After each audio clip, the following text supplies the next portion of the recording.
Well, hello everyone.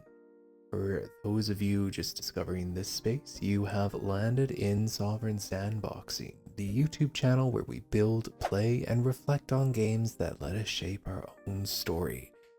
And of course, probably given away by the thumbnail here, we are back to building in The Sims 3, and we are indeed continuing to build out this crazy long-winded SimCity project. And I say that because it truly is like a really long-term project I'm coming to learn. I honestly think that if I wasn't recording these videos for YouTube and editing the videos and all of that, that it would be a project that I would probably be able to finish a lot faster, but I also don't think that I would finish them as well, especially for these lot builds here, and I've got a lot of lots to build. So we are indeed back in Blue Water Village for today's episode. I am just going to make the neighborhood image pop up right now just to show you exactly where we are building. And we are kind of building in the last lot of this little quadrant, I suppose, of Blue Water Village. And it stands as a pretty significant build because it really helps to, you know, punctuate one of the stories that Blue Water Village is really telling in terms of neighborhood design. And really that story is just that this is one big gigantic suburb. And every time I think about Blue Water Village as a neighborhood and as a suburban neighborhood, I just think of how huge it really is. And I definitely underestimated it going forward here. But I also, you know, after finishing this build, I really do think that it was the right direction and that I'm not one to shy away from big projects like this. So I'm very happy with the way that it turned out for this house, and I really love the way that it fits in with the rest of the neighborhood, and I feel like it kind of finishes things off. However, at the same time, Blue Water Village is huge and there's a lot to go through it, and I'm really glad that I made the pivots that I did with this channel to balance out my builds between the suburban sprawl of Blue Water Village and some more urban, denser neighborhoods, because I feel like it is going to provide a really good balance, and it's not like I'm going to be giving this channel like a whole whack of suburban house builds all at once. So very happy with the direction that I had made with that. Okay, so I definitely need to catch us up a little bit here in the build because I have definitely skipped a lot of footage and a lot of parts, and there is some good reason to it. The first good reason is that I was really struggling with the stairs and getting them positioned properly. In this build, I wanted to give another shot at doing a set of stairs that has a landing in it, and doing that on a house that sits on a foundation. It just makes things really complicated.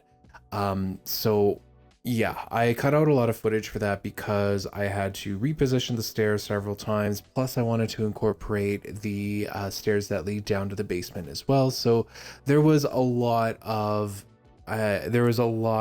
trial and error going on with this particular build.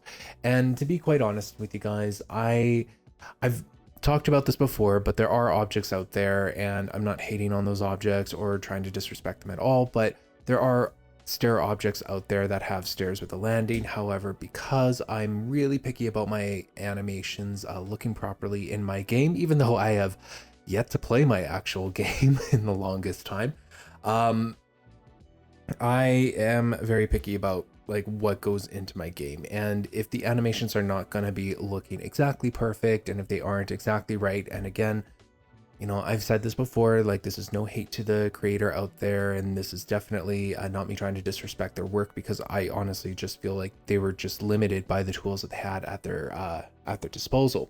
But if I'm going to have stairs with a landing in them, I need them to actually function properly. And I tried doing staircases with landings in one of the other suburban house builds. And although like I really like the exterior on that house and I don't mind the interior of that house, I really felt like I really struggled with doing these stairs with a landing in them. And like those L-shaped landing stairs, I don't even know what those are properly called, but they got a landing in them. Anyways, when I did it in that previous suburban house build, I really did struggle with them, because the thing is that when you are building, when you are trying to add a landing to a set of staircases that are going to the second level on a foundation, and that is such a mouthful. But what ends up happening is that it distorts a lot of the walls and the floors that are immediately surrounding it. And so you have to do a lot of covering up. And in the previous suburban house where I did attempt to build that staircase with the landing in it to the second floor, the cover-up job wasn't really great. The cover-up was almost worse than the crime, I suppose. But yeah, and so it put me off. It kind of knocked my confidence a little bit in attempting these kind of stairs. However, this time around, I think that I was very successful in doing it, and I didn't capture the footage for creating those stairs with the landing in them on a foundation because I just really wasn't too sure if I was going to get it right that very time. And it was also a lot of tedious work that was put into it as well. So I just decided it was best to cut out that footage completely there.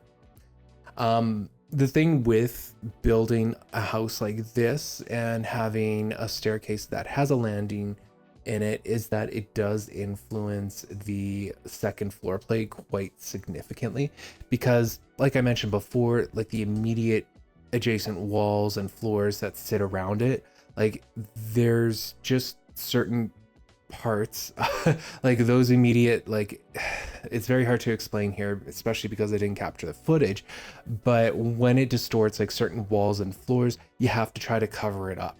And if you have a wall that is going up, or sorry, if you do have a wall and you don't intend for it to be a pillar, for example, you have to put like a floor on top of it in order to like cover it up and cover that distortion. I hope that's making a little bit of sense, but the point that I'm trying to make here is that when you're building a staircase with a landing going up to the second floor, there's a lot of cover up involved, and to me, like that greatly influences the way that your first floor plate is going to look like first and foremost, but it also influences the second floor a lot. And if you don't cover it up right, it just kind of looks awkward in the house. And admittedly, like there is like with this one pocket, this one group of like 4 squares in this house that I couldn't get the floors to straighten out because it would distort the actual landing portion of the stairs. So I just had to block it off. And that little hidden room, I suppose, is kind of covered by the powder room on the main floor, which, you know, is kind of like the best outcome of a worst case scenario. So it's like you have to be very careful like with the placement of the stairs. And I've said this in other suburban builds, but to me, the staircase in a home and in probably the staircase in a home, especially if you have a foundation and you want to add a basement, is going to dictate the floor plan and the layout of everything going forward. So stairs are the first thing that I put in every time I do a house build that sits on a foundation. And, you know, spoilers, it's all of them. And and so I get the stairs out of the way just so that I know exactly where I'm going to be placing the rest of the floor plan. And even then, the technicalities surrounding that, just due to the game mechanics and everything, can make it a complicated process. So a lot of footage was cut out just for that reason alone. And yeah, I mean, I did have to adjust some walls, and again, I adjusted some floors, but then with some of the walls that were distorted by these landing stairs, I had to cover the top of the wall with some floor, and then that floor needed to make sense, and I turned that into a hallway, and then that just kind of grew and grew into a full-on second floor floor plan. And it kind of I think it turned out very well. I think that the second floor plan for this particular house is actually quite unique in that in that it adds a lot of bedrooms on the second floor, whereas I decided, because I am adding a lot of bedrooms on the second floor, that I wouldn't add any bedrooms to the basement. So this is a very large house in that kind of a sense, in that it ends up having like 5 bedrooms at the end of the build, and all the bedrooms are located on the second floor. And a big reason why that was even the case to begin with, it was really just due to the fact that I was using these landing stairs, and I just needed to hide the distorted walls, and I needed those to just really make sense. In hindsight, I probably could have just added, I could have just made the floors into, quote unquote columns, and just kind of have those go up to the ceiling if I really wanted to shrink the second floor plate a lot. And, that might actually be a legit edit that I make. And, I keep talking about some sort of an edit episode, but each time I watch these videos and I do the audio recording for them, I just get so many ideas, and I just get so many ideas on what I need to edit when going back. And actually, to be fair, the edit episode for this group of suburban houses is actually just right around the corner, because after this episode, actually, we are going to be doing the edit episode for the Far East Square neighborhood, and then we'll do another edit episode for all of the suburban houses that I've been building in Blue Water Village so far. Again, it's just so that I'm not, it's just so that I can edit as I go, and edit while things are still relatively fresh in my mind. And so that nothing is just like, you're not getting edit episode after edit episode. And it kind of is nice, because we're going to be starting on a new urban neighborhood pretty soon within this project. But, I'm going to save that talk for a little later. So I took to Pinterest when it came to my inspiration for the interiors. And I have to say, I don't think Pinterest let me down. I think that I blame The Sims 3. Okay, so this is what I was searching for in Pinterest. I really wanted this home to be a little more bohemian, but it seems like I am just not one who is learning the lessons that they needed to learn from the very first suburban bungalow we built in this neighborhood. And that is that bohemian is actually really hard to do. I think that the interior style of bohemian was done successfully like maybe once on this channel so far, and that would have been way back when we were doing the Old Town builds for the apartment. And I would say that the bohemian style was successfully applied to the what is it called? It's the set of shops that I did. My goodness, it's been a while since I've actually since I watched those videos and looked at those lots, but I know that I was doing bohemian correctly there. And a big reason why I was doing bohemian correctly as a style is because I was using a lot more color. Whereas here, I took to Pinterest and I really wanted a bohemian style, but I also wanted it black and white. And that's kind of where I went wrong, because when it comes to the bohemian inspirations that I was getting from there were certain pops of color here and there. However, the bohemian as an interior style, in my opinion, adds an element of warmth to the room. And in order to get that warmth, a lot of it is done through textures. And that's really where I think The Sims 3 let me down here, is just in terms of the textures. Of course, this could just be a user error in this case. So if you think that you are able to add like a lot of warmth with textures in The Sims 3, just with the base game palettes and all that, feel free to sound off in the comment section. I don't mind being coached here in this case, because I really did fumble this black and white bohemian home that I really wanted to produce as the interiors. I don't mind the black and white color scheme. I just think that it really ended up being more of like a black and white modern home that, feels a little sterile and, dare I say, a little soulless. And I don't mind that it turned out that way. I do mind, however, that that was never the intention. And so that's kind of where I have my own little issues with the way that the interiors turned out. I don't think that they're badly done. I just don't think that there is a lot of, passion and storytelling within the interior designs of this particular home. And when it's intentional, that's perfectly fine. I mean, I did that investment condo build way back when, and I purposefully made it a lot more soulless because that was part of the story. But here, this is really not part of the story, and it was very hard to like try and make things like have a little bohemian flair to it without it making it look like it's off the set of Beetlejuice, because bohemian, like the bohemian interior style, not only does it rely heavily on textures in my opinion, but it also relies on pops of patterns as well.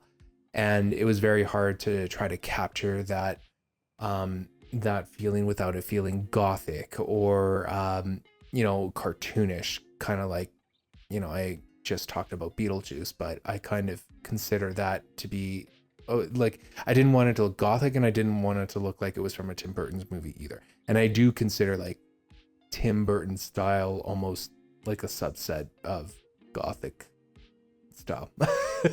I'm probably overthinking that one a little bit, but they're very different from each other. Anyways, this isn't a discussion really about style. It's just a discussion about my failures to achieve on the style that I had set out to put out here.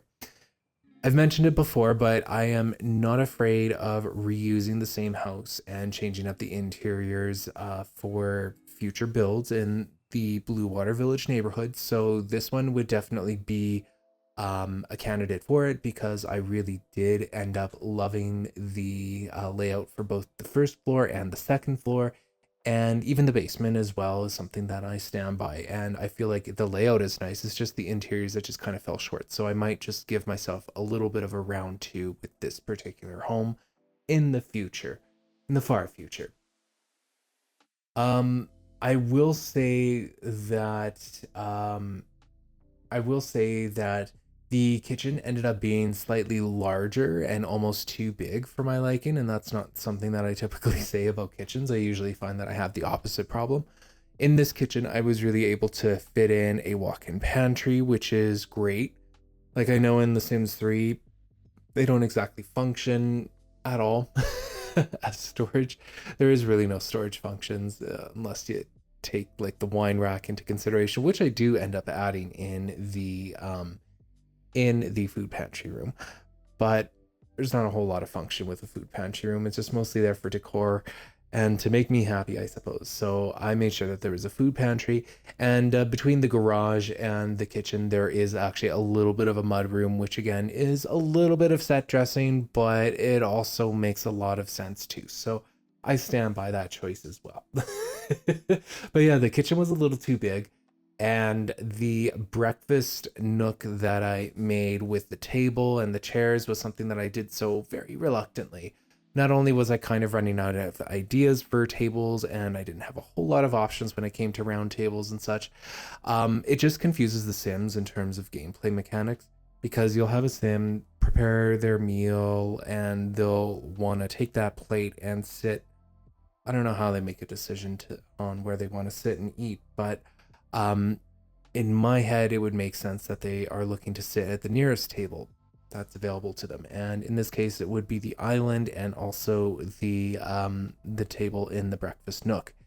However, with that said, we do have a full-blown dining table as well that's nearby the living room. So, I'm not too sure if your Sims are ever going to make it to that dining room to actually eat, not unless you have a really if you are hosting a party and there's a lot of people that are visiting there and eating. So, that was something that I took into consideration and still did anyways.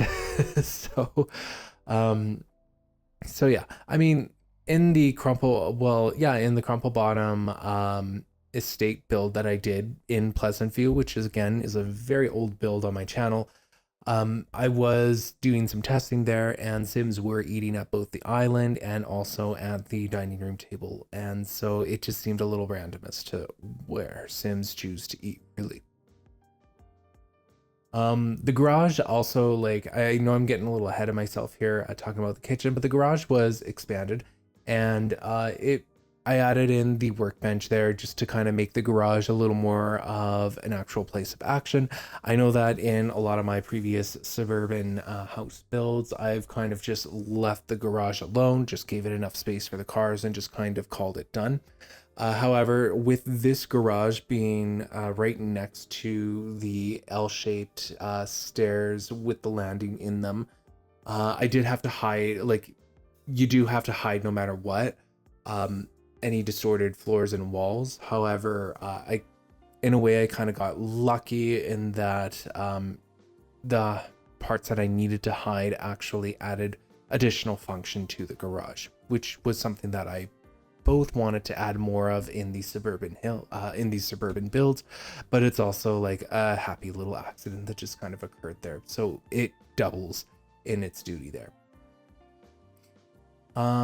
Yeah, and then there is that proper mudroom that I know I talked about before, but I just really love how it all kind of tells that story. And that's really why I love the layout of this home, is that I feel like it is very realistic, especially on the main floor. And I'll talk a little more about the second floor in a little bit here. But the main floor plan feels like something that would be very realistic for a larger suburban single family home. And yeah, that's why I really enjoy it. And that mudroom is just one of those little extras that I felt that just helped to make this property feel very... I'm not sure if I kept the footage, but the pool was doing some weird stuff when I was deleting the floors. It would like delete the pool itself, and then it was doing something weird. So I don't know how to explain it, but you might actually see it on the screen there as I start some work on the backyard. I decided to make the backyard as basic as possible, of course, like I usually do. I am not straying any further away from the outdoor living set stuff pack that came with The Sims 3. And you know what? It's such an awesome set, you guys. I'm sorry. I should at least like figure out some new colors for them though. But anyways, today's not that day. The backyard, again, yeah, very basic. I decided to just continue to use the outdoor set. I just feel like it does the job well. But I also get that I need to, you know, figure out something new to do with the backyards. I did add in the wedding arch, actually not as a prop like to host weddings at, but actually as something to use as decoration, because I felt like it made a really nice entrance to the garden that's just kind of sitting on the side there. And yeah, I really enjoyed how that ended up looking. I wish I could connect the fences closer to the actual wedding arch of it in of itself, but I was just not able to, just due to the gameplay mechanics and all that. So I just kind of got it as close as I could possibly get it to.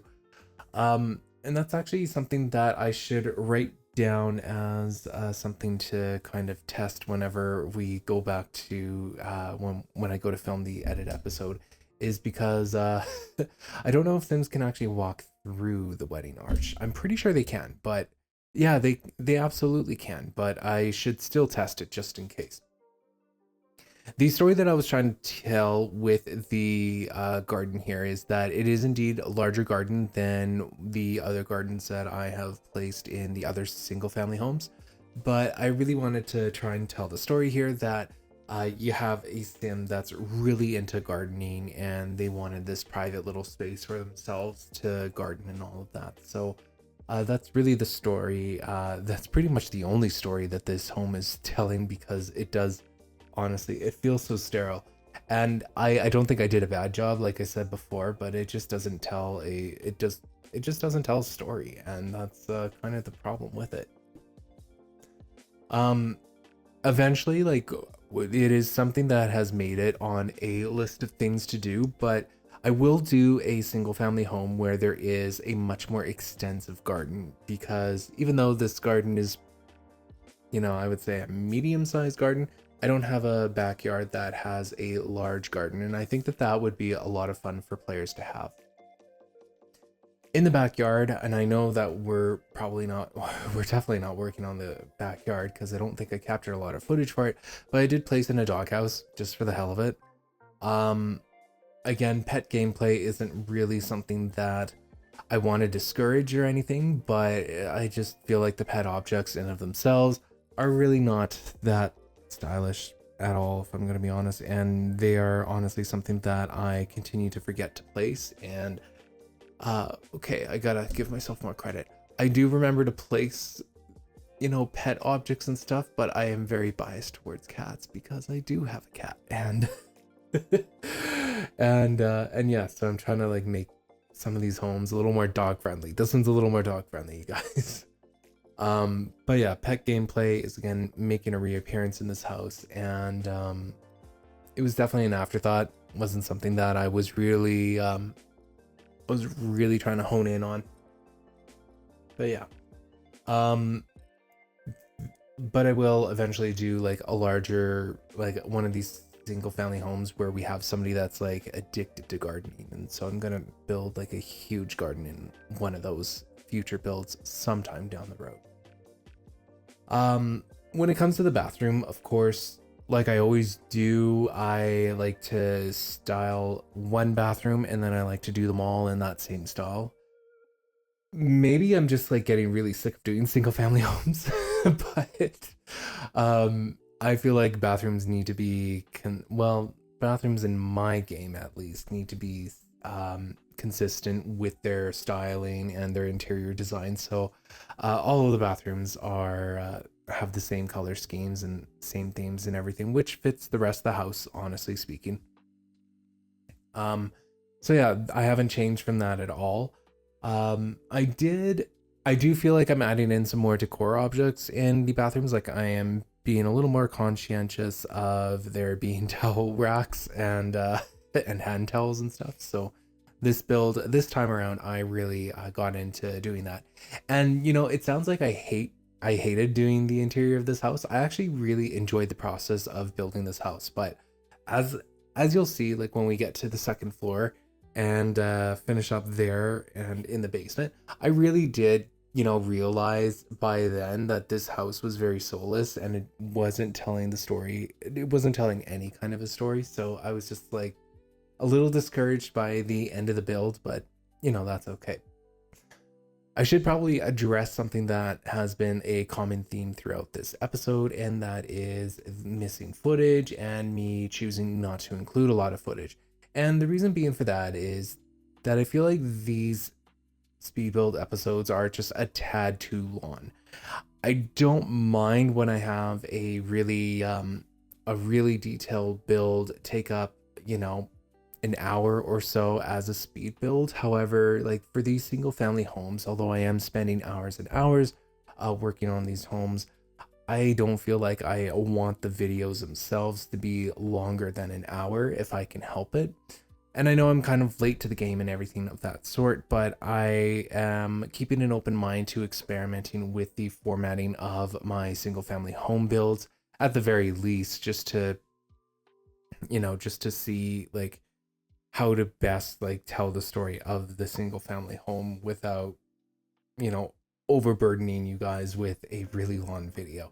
And this time around, we did make it under an hour, so I know it's at least possible with me just cutting certain clips and everything. But because I'm not Universal Studios and can't make things happen very intricately or very well, I'm not a very good editor, I would say. I would just say that I know what to do. I'm just not good at it or efficient enough at it to make it a thing. But anyways, I'm going to be experimenting with some of the formats going forward. So in this case, I cut out a lot of footage that I felt was very repetitive, very redundant, and something that I just didn't feel was enjoyable to watch. And bathrooms was absolutely one of those things. I was literally just using the eyedrop tool, going up each of the floors, putting in the counters, using the eyedrop tool again, doing the toilets, etc., etc. And yeah, I just didn't feel like that was very entertaining. So I just kind of cut out that kind of footage just to save you guys on a little bit of time and to hopefully make this video feel a little more concise.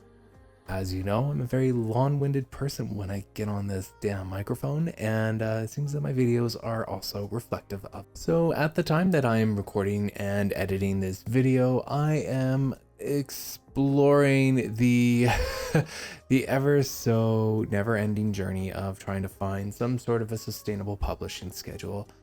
My life has honestly changed a lot over the summer.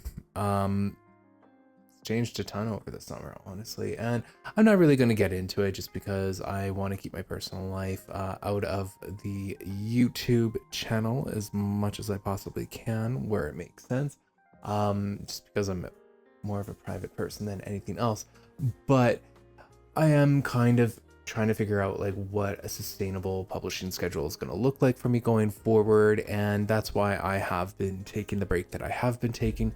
I know that I probably should be mentioning this in the video that comes out before this, which was the art gallery video, and I'm just kind of recording this Suburban build video before the art gallery video.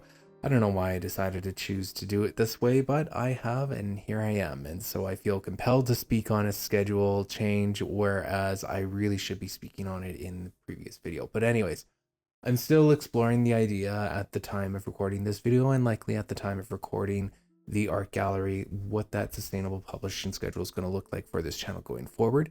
The most important thing for me is just building something that is consistent. So that is really where I am trying to work things up towards. And yeah, right now, like, I just feel like doing speed builds. I know that I haven't released a whole lot of analysis content on upcoming life sim games and all that. And honestly, you know, I have my reasons for that, and I will get into that in another video sometime in the future. And by future, I mean probably November. I really have no desire to really speak or you know, carefully analyze anything going on in the video game world and the life simulation gaming sector, only because I'm honestly just having fun building what I've got here. Speaking of which, let's talk more about this house. So even though I find that the kitchen is really large for my liking, and I was kind of running out of ideas of what to do for the space there, ooh, you know what would be an interesting idea is doing a double island in that kitchen. That could be something. I'm literally grabbing my notebook and I'm going to write that in here. The edits that I'm going to be making to this house is actually something very minimal, even though like I've been describing it as soulless and sterile this entire time. I don't think it's badly done. So yeah, let me just quickly write down that idea. I haven't ever done a double island before. I think that double islands in a kitchen is something that is more of a fad than it is yeah, I think it's more of a fad than it is a trend, if that makes any sense. Like, I don't think it's here to stay. But I'd be very interested to see like what I can do with a double island setup. Like, maybe I can make it look more like a chef's kitchen. Ooh, I like that word. I'm gonna write that one down too. But yeah, what I was going to say is that even though I find that the kitchen is a little too large for this home, the walk-in closet and the glamour room here is way too small, and it might actually be something that I change just into a really big walk-in closet. So I'm gonna write that one down too. So walk-in closet, not glamour room. The thing with these glamour rooms is that it's again one of those like luxurious pieces that I feel is suitable for this particular neighborhood, and it just really screams like upper middle class, and that's really what I was going for. However, they do require a little bit of space. I like adding in a nice little counter in the middle of them, and this one just felt very small for that. So this just might have to settle with being a very extensive walk-in closet, and you know, there's nothing wrong with that. It's just too bad that I didn't realize that until rewatching what I had built here. So I know I just came off hot off the heels of myself saying that I probably won't be making too many edits to this house. Well, I've got a few now. So when I actually drill down and look at it, it's like, okay, actually this could make a lot more sense if I did it with this approach. Okay.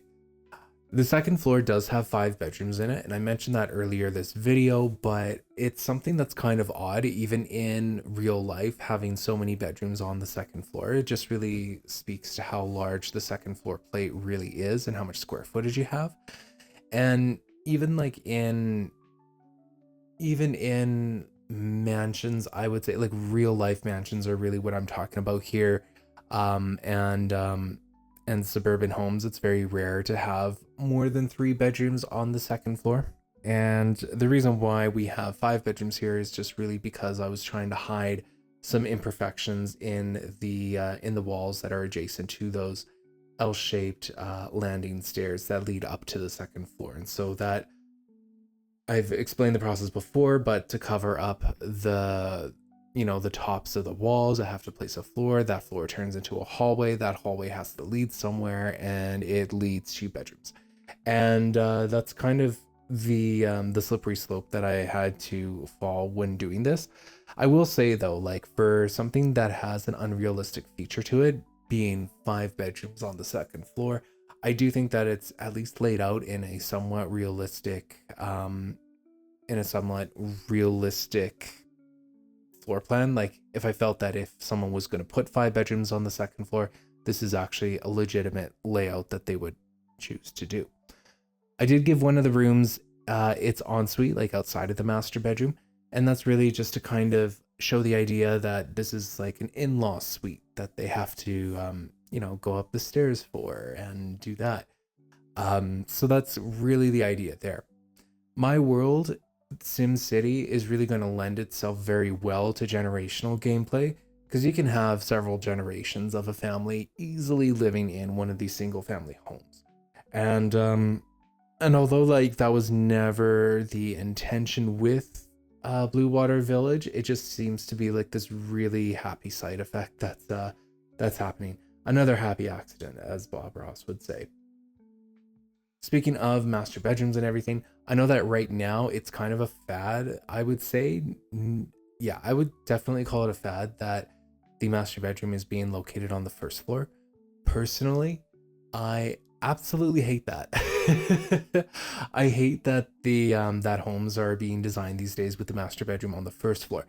And I hate it for superficial reasons, because, I can see how it makes sense in that, if you live in a house that's got 2 stories to it and you are paying the mortgage and you are the head of the household, that you could want a master bedroom on that first floor for when you get older, like it's something that you're planning for in the future. However, personally for me, in a 2-story home, I absolutely hate having a master bedroom on the first floor.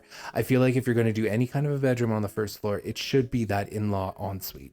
It should be that in-law suite that you should be doing with its own ensuite bathroom. So I personally hate that fad that's going on right now. And the reason why I hate it is because I personally, this is again a very superficial reason, you guys, but I personally feel that in a 2-story home, you need to have like the part of the purpose of a 2-story home is to separate your bedroom quarters from your hosting quarters.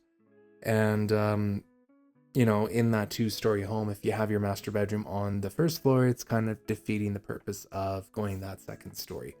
That's again just a me thing, and I don't think it makes sense even saying it out loud, but I know that if I was ever to build my own home, I would never in a million years want a master bedroom on the first floor. I'd want it on the second. I like that idea of like an entire level of separation. But again, that's just me.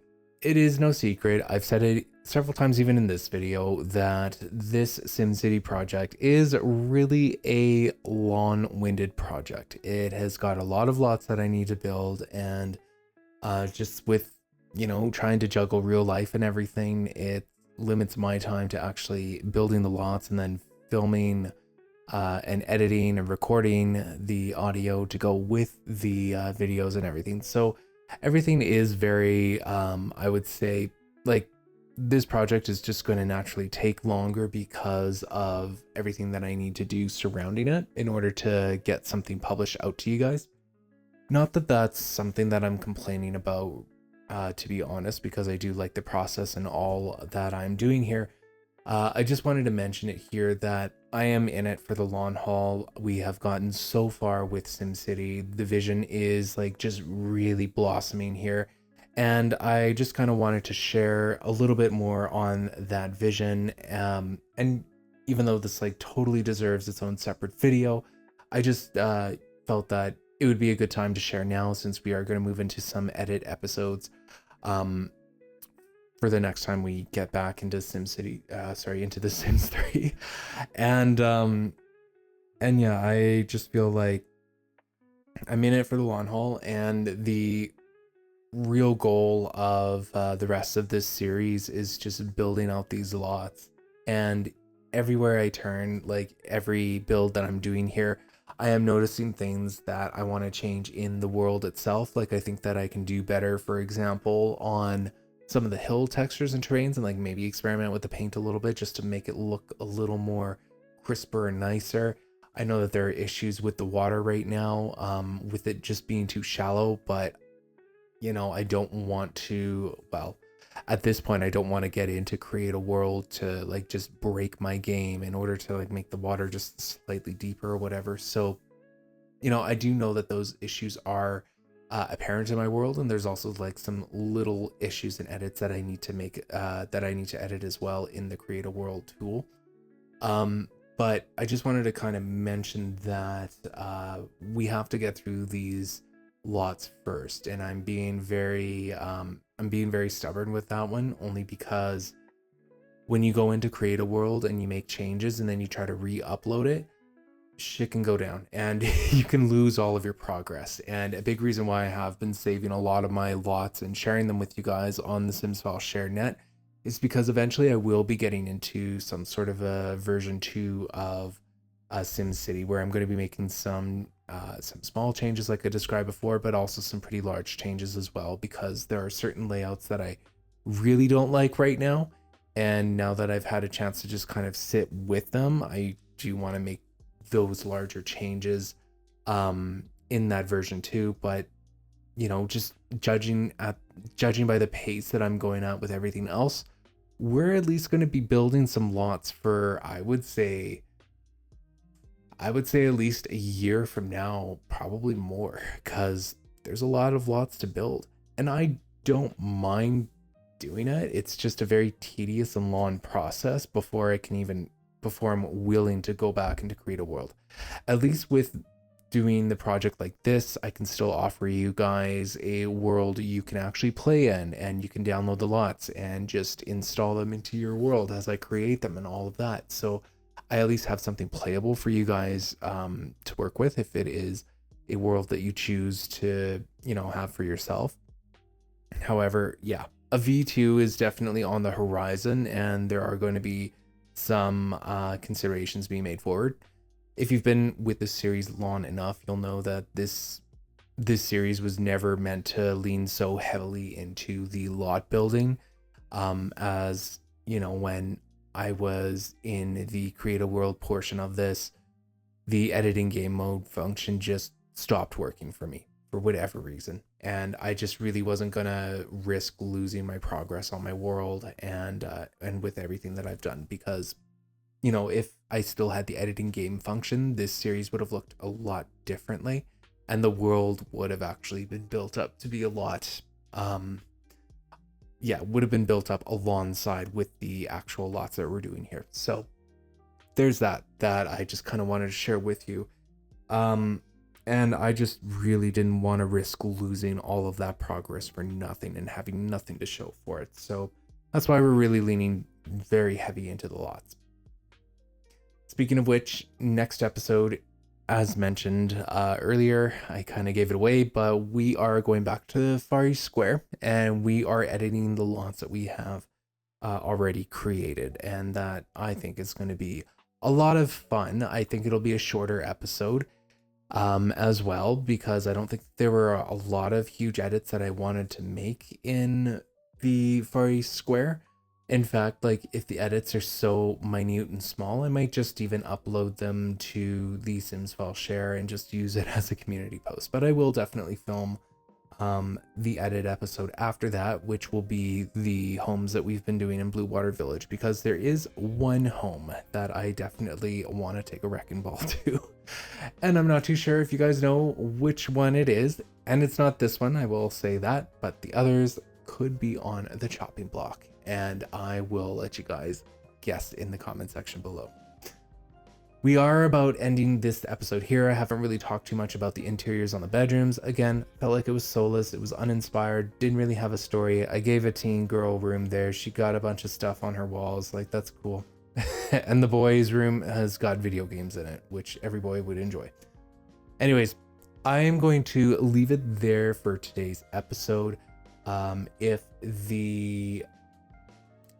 the tours aren't already playing, then feel free to stick around for those, as I do show off the final products and everything, and I show all the rooms and all that jazz. And because I've cut out some content, I think that there's probably some corners and angles that you guys haven't seen already.